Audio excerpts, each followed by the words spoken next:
जी नाजरीन, हम अपना सिलसिला वहीं से जोड़ते हैं जहां से मुनक़ता हुआ था। हमारे स्टूडियोज़ में आज हमारे मेहमान हैं अफ़ज़ाल नवीद साहब और प्रोग्राम आप देख रहे हैं हमारे मेहमान। तो हम अफ़ज़ाल से बात कर रहे थे कि आप गुफ्तगू कर रहे थे शऊर और लाशऊर की आमद और आवुर्द की, और मेरा सवाल आपसे ये था कि शेर कहने और बनाने में क्या फ़र्क है। शेर कहना, जो शेर कहा जाता है वो ज़ाहिर इंसान के दिल पे बिल्कुल तेज़ी से जाके असर करता है, और शेर जो बनाया जाता है वो मैं समझती हूँ कि शायद इतना पावरफुल नहीं होता। आपकी इस बारे में क्या राय है, क्योंकि शायर का डिक्शन सामने जब आता है जब वो दिल से शेर कह रहा होता है। ये बहुत इस पे बात इसलिए ये ज़रूरी है कि कुछ लोग जो अरूज को मद्देनज़र रखकर शायरी करते हैं, उनको उनकी समझ में ये नहीं आ रहा होता कि अरूज जो है उनमें जो आमद है वो फौत हो जाती है, वो उनको कैसे नहीं, अरूज को अपने कंट्रोल में कैसे लेती है।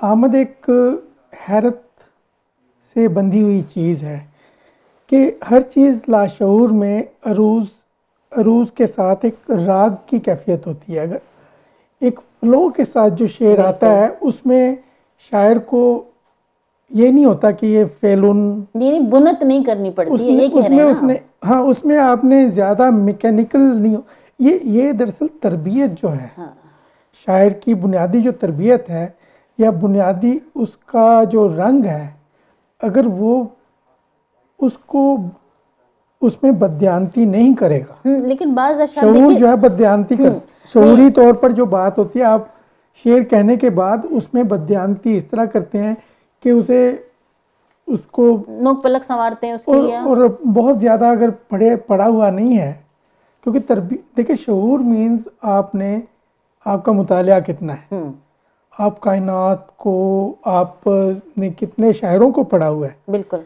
आपने कहाँ कहाँ से वो जैसे शहद की मक्खी जो है ना किस किस फूल से रस लेकर बिल्कुल तो वो कशीद करती है। हाँ, बिल्कुल तो वो बहुत ज़रूरी है कि आमद में एक फितरी बहाव हो कि जब सिग्नल आता है जी, सिग्नल जब आता है कि शऊर को कि लाशऊर भर गया है, तो चीज़ें लाशऊर से शऊर की तरफ आना शुरू हो जाती हैं। तो उसके बाद जो सबसे इम्पॉर्टेंट बात है वो शायर की तरबियत होती है कि ज़बान की तरबियत, उसके पास इतना ज़ख़ीरा हो, हाँ, बयान और ज़बान में रचाव हो, ज़ख़ीरा हो, इतना ज़ख़ीरा हो कि रचा बसा, आप सही कह रहे हैं, उसी लम्हे, उसी 5 मिनट की आमद का जो वक्त होता है, उसी में आवुर्द भी कहीं लाशऊरी तौर पर शामिल होती है। बिल्कुल। लेकिन जब एक पूरा शेर बनाया जाए इधर उधर से लफ्ज मुस्तार लेके बहुत, तो वो तो आपने देखा होगा कि वो तबीयत पे असर भी नहीं करता है। बिल्कुल, देखें जो क्लासिकल तकनीकी एतबार से बात शेर बहुत मजबूत होते हैं, लेकिन वो किसी पे के दिल पे जाके लगते नहीं है। बहुत खूबसूरत बात, सही बात है ना, तकनीकी एतबार से बहुत मजबूत शेर है वो। अच्छा, आपने देखा होगा कि कभी कभी जब आप, जाहिर है आप शायर हैं और आपको पता है मैं भी कुछ ना कुछ लिख ही लेती हूँ कमाल है। तो आपका देखें, आपका जो आप में जो इजाफी बात है कि आप मौसीकी और शायरी को एक ख़ास सतह पर इकट्ठा, उनमें जो दुई है वो उसको यकसुई में बदल देती हैं।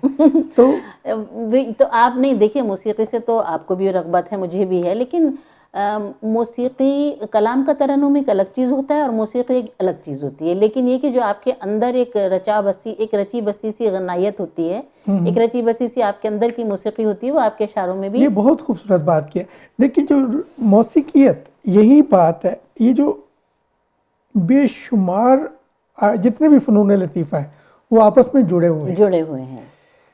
जो बैकग्राउंड में काम कर रहा है, जैसे मुसव्वरी मैंने छोड़ दी, लेकिन वो बैकग्राउंड में कहीं ना कहीं आपके लाशऊर पे मौजूद है। वो मैंने मौसीकी जितनी मैंने सुनी है, मेरी सारी ज़िंदगी, जितनी भी मुझे ज़िंदगियां मिलेंगी, मैं मौसीकी ही सुनूंगा और रागों की दुनिया में मैं ज़िंदगी बसर करूंगा।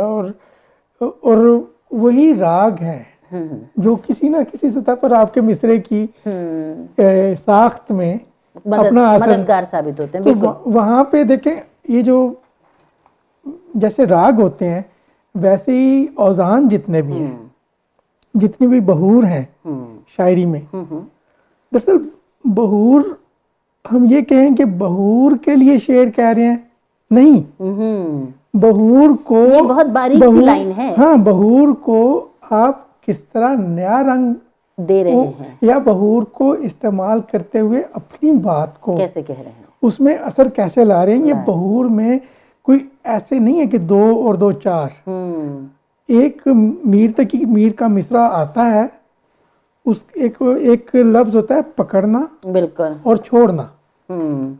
ये खालिस ख्याल गायकी में से आपको पता चलता है कि सुर को पकड़ने का राग चल रहा है, अब बहलावा है, तो आपने कहाँ से उसे पकड़ा और उसके छोड़ने का एक वक्त है। अब उधर से भी लेट हो, इधर से भी लेट हो, तो आपका जो असर है वो खत्म हो जाता है। मिसरा भी आपने मीर को याद दिला दिया। मीर साहब का शेर है ना, चश्मे खूं गश्त से कल रात लहू फिर टपका, हम तो समझे थे कि ऐ मीर ये आजार गया। तो दिल में शायर शेर कहता ही जब है, जब वो इन तमाम चीज़ों से गुजर रहा होता है, चाहे वो कर्ब हो, चाहे दर्द हो, चाहे खुशी के लम्हात हो।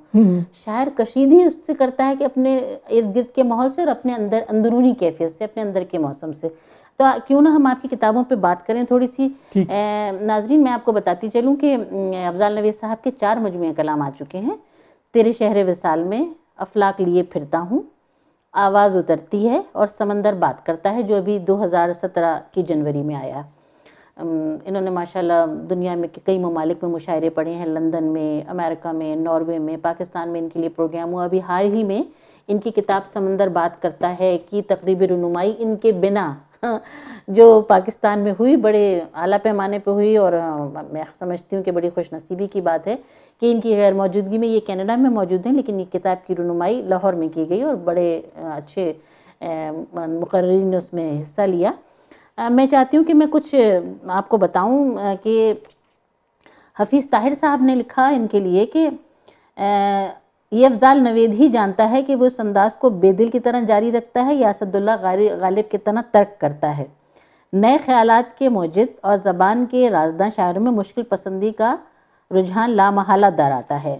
अफजाल नवेद कहें कि आपके यहाँ एक बात ये पाई जाती है कि आपके यहाँ कुछ ऐसी जिद्दत है, जैसे मुझे आपका एक शेर अक्सर मेरे जहन में घूमता रहता है, वो सीढ़ियों पे घास वाला। क्या खूबसूरत शेर है वो आपका। मकाने ख्वाब में जंगल की बास रहने लगी, कोई ना आया तो जीनों पे घास रहने लगी। अब ये चीज़ें कि एक आदमी किसी वीरान सी जगह से गुजर रहा है, घास अक्सर ऐसा होता है कि जहाँ लोगों का आमदोरफ्त ज़्यादा नहीं होती, वहाँ काई भी जम जाती है दीवारों पे और घास भी आ जाती है, लेकिन आपने जिस खूबसूरती से उसको शेर में ले आए, ये बड़ी मुश्किल बात होती है। और ये जिद्दत पसंदी आपके अंदर मौजूद है और उसको सराहा भी गया और तमाम लोगों ने उसके लिए लिखा। सादत सईद साहब ने इनका नया मजमूए कलाम जो समंदर बात करता है, मैं उस पर कुछ पढ़ना चाहूँगी कि अफजाल नवेद एक ऐसे नए शायर हैं जो गज़लों में रंगों, सुरों, आवाज़ों, ख़यालों, जज्बों और मजमूनों की दस्तबर्द से एक फातिह की मानंद गुजरते हैं। उनकी गज़लिया शायरी के डांडे कई हवालों से फ़िक्री तसलसल की नज़मिया आबो हवा से जा मिलते हैं। उनके अंदर का शायर किसी अंदाज़े सुखन को नहीं भूलता कि वो लफ्ज़ों के पुरशोर जजीरों की सैर करते रहते हैं। ये जो मैं बात अभी कह रही थी आपसे, ये इन्होंने लिखा है यहाँ पे कि यही नहीं इनकी अदराक की पिचकारी रंगों रुतों के आमेज़े से जा बजा गुलकारियाँ करने की अहल है। बड़ी खूबसूरत बात लिखी है। तो इसके तनाजुर में आप मुझे ये बताइए कि ये ताज़ाकारी लाशऊरी होती है या आपको शऊर में आके आप बाज़ चीज़ें लिखते हैं? ये जो ताज़ाकारी आपके यहाँ है, जो जिद्दत है, जो रंगों का इम्तिजाज है, जो सुरों का इम्तिजाज, जैसा कि इसमें कहा गया, लोगों ने आपके बारे में कहा, तो आप इसके लिए मुझे बताइए कि आप क्या कहते हैं। दरअसल ये जो एक बहुत बड़ी कायनात हमारे सामने मौजूद है और जिस सतह पर इसकी दरियाफ्त हो रही है और जो आलमी अदब का जो मंजरनामा है और ऑक्टावियो पाज है, हरमन हैस है, लोरका है, और पाकिस्तान में आप देखें अख्तर हुसैन जाफरी हैं, नसरीन अंजुम भट्टी, फिर सारा शगुफ्ता हैं, तो बेशुमार, इवन सादत सईद हैं, बहुत सारे जो मंजरनामे हैं वो आपको इनके मुताले से एक तो मिलते हैं कि ये हैं। अब आप जब तक देखें री इन्वेंटिंग द व्हील तो कभी भी नहीं होता ना। बिल्कुल।